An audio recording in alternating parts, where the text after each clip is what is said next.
पृथ्वी कैसे बना?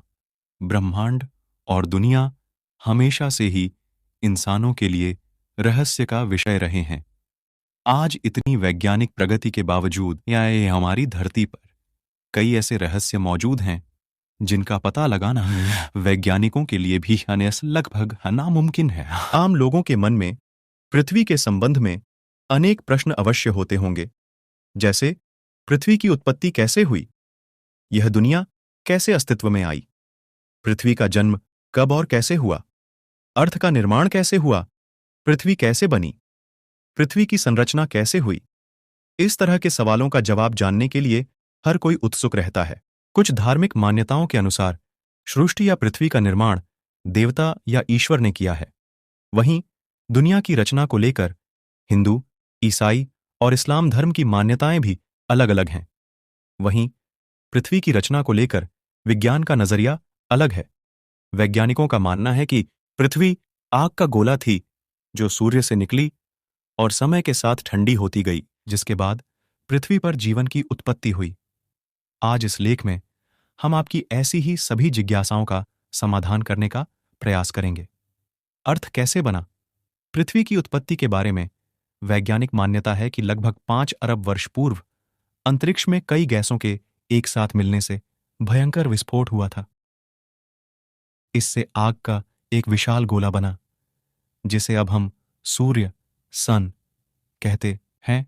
धमाका इतना जोरदार था कि चारों तरफ धूल के कण फैल गए और गुरुत्वाकर्षण बल के कारण ये कण पत्थर के छोटे छोटे टुकड़ों में बदल गए। कई सालों के अंतराल के बाद ये कण आपस में जुड़ने लगे और कुछ समय बाद सौर मंडल का जन्म हुआ, और इस तरह लाखों साल बाद गुरुत्वाकर्षण के कारण पत्थर और चट्टान आपस में जुड़ने लगे। इस तरह धरती आग के गोले के रूप में पैदा हो रही थी। वैज्ञानिक अवधारणा के अनुसार 4 अरब वर्ष पूर्व पृथ्वी का तापमान 1200 डिग्री सेल्सियस था। ऐसे समय में धरती पर सिर्फ उबलता हुआ लावा, चट्टानें और कई जहरीली गैसें हुआ करती थीं। ऐसे में पृथ्वी पर जीवन का अस्तित्व होना असंभव था। पृथ्वी की उत्पत्ति के समय थिया नामक ग्रह 50 किलोमीटर प्रति सेकंड की गति से पृथ्वी की ओर बढ़ रहा था। यह गति बंदूक से निकली गोली से 20 गुना अधिक होती है। ऐसे में जब थिया ग्रह पृथ्वी की सतह से टकराया तो जोरदार विस्फोट हुआ, जिससे बहुत सारा कचरा धरती से बाहर निकल गया और साथ ही वह ग्रह धरती में समा गया। हजारों वर्षों के अंतराल के बाद गुरुत्वाकर्षण के कारण पृथ्वी से निकला कचरा एक गेंद के रूप में बन गया, जिसे हम चंद्रमा कहते हैं। इस प्रकार चंद्रमा की उत्पत्ति हुई। पृथ्वी की उत्पत्ति के बाद अंतरिक्ष में बची शेष चट्टानें पृथ्वी पर गिरने लगीं। इन चट्टानों में अजीब प्रकार के क्रिस्टल होते थे, जिन्हें आज हम नमक के रूप में इस्तेमाल करते हैं। आपको जानकर हैरानी होगी कि इन चट्टानों के अंदर मौजूद नमक से समुद्र का पानी बनता है। वैज्ञानिकों के अनुसार ये चट्टानें करीब 20 करोड़ साल तक धरती पर गिरती रहीं, जिससे धरती ने समुद्र के रूप में ढेर सारा पानी इकट्ठा कर लिया।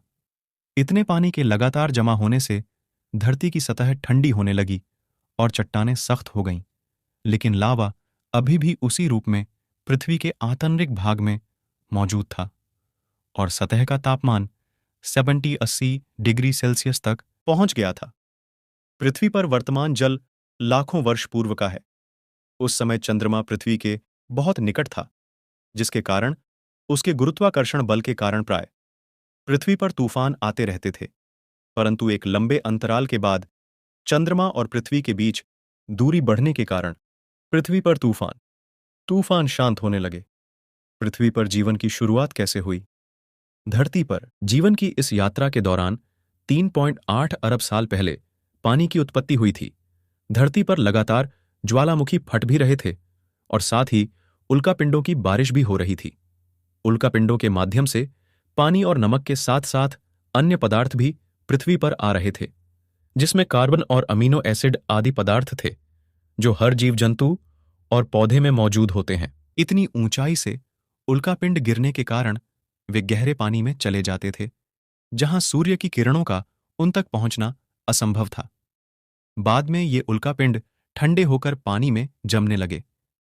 इसके बाद यह एक तरह से चिमनियों का आकार लेने लगे और ज्वालामुखी की दरारों में पानी घुसने से चिमनियों से धुआं निकलने लगा, जिसने बाद में एक तरह के केमिकल सूप का रूप ले लिया। इससे पृथ्वी पर सूक्ष्म जीवन प्रारंभ हुआ और पृथ्वी पर एकल कोशिका जीवाणु की उत्पत्ति हुई। पृथ्वी पर ऑक्सीजन की उत्पत्ति कैसे हुई? पृथ्वी की उत्पत्ति के समय जब समुद्र की निचली सतह पर पौधे और पत्तियां उग रही थीं और उन पर जीवित जीवाणु उत्पन्न हो रहे थे, वैज्ञानिक भाषा में इन्हें स्ट्रोमेटोलाइट कहते हैं। ये अपना भोजन सूर्य की किरणों से बनाते हैं और इस प्रक्रिया को वैज्ञानिक रूप से प्रकाश संश्लेषण कहते हैं। प्रकाश संश्लेषण की प्रक्रिया में सूर्य का प्रकाश कार्बन डाइऑक्साइड और पानी को ग्लूकोज में परिवर्तित करता है। इसके साथ ही इस प्रक्रिया में उपोत्पाद के रूप में ऑक्सीजन गैस बनती है, जो मनुष्य के लिए महत्वपूर्ण वायु है। एक लंबी प्रक्रिया के बाद महासागरों में ऑक्सीजन गैस भर गई और इससे पानी में मौजूद लोहे में जंग लगने लगी और इससे लोहे का अस्तित्व सामने आया। लंबे अंतराल के बाद समुद्र की सतह पर ऑक्सीजन गैस आने लगी, जिससे जीवन संभव हुआ। वैज्ञानिकों के अनुसार 2 अरब वर्षों तक पृथ्वी पर ऑक्सीजन का स्तर बढ़ता रहा और साथ ही पृथ्वी के घूमने की समय सीमा भी कम होती गई। आज से 1.5 अरब साल पहले एक दिन वर्तमान की तुलना में 16 घंटे का होता था। धीरे धीरे समय के साथ समुद्र के नीचे की भूमि की सतह बड़ी प्लेटों में तब्दील हो गई और उसके नीचे के लावा ने ऊपर की सतह को गतिमान कर दिया। ऐसे में पृथ्वी की सभी प्लेटें आपस में जुड़कर एक विशाल द्वीप बन गईं। इस तरह लगभग 40 करोड़ साल पहले पृथ्वी के पहले सुपरकॉन्टिनेंट रोडिनिया का निर्माण हुआ था। इससे अब पृथ्वी का तापमान घटकर 30 डिग्री सेल्सियस हो गया था और दिन 18 घंटे लंबे होते थे। उस समय पृथ्वी की स्थिति वर्तमान मंगल जैसी ही थी। लगभग 7.4 करोड़ वर्ष पूर्व पृथ्वी के नीचे पिघले हुए लावा से उत्पन्न ऊष्मा बाहर निकली, जिसने पृथ्वी को 2 भागों में विभाजित कर दिया। इसके 2 टुकड़ों में बंटने के कारण पृथ्वी की सतह कमजोर हो गई थी और यह 2 भागों में बंट गई थी, जिससे साइबेरिया और गोंडवाना नाम के 2 महाद्वीप बन गए। पृथ्वी पर जीवन की शुरुआत कब और कैसे हुई? बर्फ के लगातार पिघलने से सूर्य से निकलने वाली हानिकारक पराबैंगनी किरणें सीधे पृथ्वी पर पड़ रही थीं, जिससे एक रासायनिक अभिक्रिया शुरू हो गई और पानी से हाइड्रोजन पेरोक्साइड बनने लगा और उसके टूटने के बाद ऑक्सीजन बनने लगी। जब ऑक्सीजन गैस धरती से 50 किमी ऊपर उठी तो वहां रासायनिक प्रतिक्रिया शुरू हो गई, जहां ओजोन नाम की एक परत बनी, जिसने सूर्य से आने वाली पराबैंगनी किरणों को सीधे धरती पर आने से रोकने का काम किया। अगले 15 करोड़ सालों तक इस गैस की परत बहुत मोटी होती चली गई और इधर पृथ्वी पर ऑक्सीजन गैस की मात्रा बढ़ने लगी, जिससे पेड़ पौधे अस्तित्व में आए। मित्रों, उम्मीद करता हूँ यह वीडियो आपको पसंद आई हो तो इसे ज़्यादा से ज़्यादा लाइक करें और अपने दोस्तों के साथ शेयर करें। अगर चैनल पर नए हैं तो चैनल को सब्सक्राइब करें।